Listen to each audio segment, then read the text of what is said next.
The 10th book opens with a crown finally resting where oil was already poured. David becomes king, not overnight, not easily. Years of waiting, years of running, years of promises delayed but never withdrawn. 2 Samuel is the book where calling meets reality, where victory settles in and danger gets quieter. David unites the kingdom, brings the ark home, establishes Jerusalem, and God makes a covenant, not based on David's performance, but on God's promise. I will establish your house. Not if you succeed, not if you never fail. I will. And that's where the tension begins. Because establishment tests character more than struggle ever did. David stays home from battle when kings are supposed to lead, and power without accountability creates blind spots. Bathsheba, Uriah's secrets, cover-ups, the giant slayer falls to something smaller, unchecked desire. 2 Samuel does not hide this because scripture doesn't protect reputations. It tells the truth. David is confronted, broken, exposed, and instead of defending himself, he repents. Not excuses, not justifications. I have sinned, and God forgives. But consequences still ripple. Family fractures, the kingdom shakes because forgiveness restores relationship, not always circumstance. Yet God does not revoke the promise. Grace does not erase responsibility, but it does secure identity. David remains king, not because he was flawless, but because he was responsive. Now, 10th book again, New Testament, Ephesians.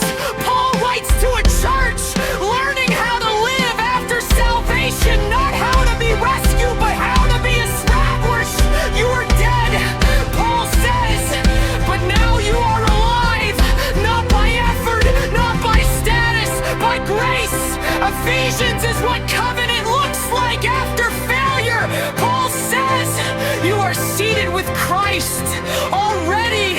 Before you mature, before you master discipline, before you figure everything out, position precedes practice, just like David was anointed before he ruled. But Paul doesn't stop at identity. He moves to unity, one body, one spirit, one hope. Because power without unity destroys kingdoms. David united tribes, Paul unites people. Ephesians warns us maturity is not individual achievement, it's communal health. And then Paul talks about walking differently, putting off the old self, putting on the new, not pretending, transforming, because grace does not excuse dysfunction, it heals it. And then spiritual warfare, not against people, but against forces unseen. David fought physical battles. Ephesians names spiritual ones. Armor is required, not because you are weak, but because you are positioned. Kings still fight, just differently now. 2 Samuel ends with David numbering people, trusting numbers over God even at the end.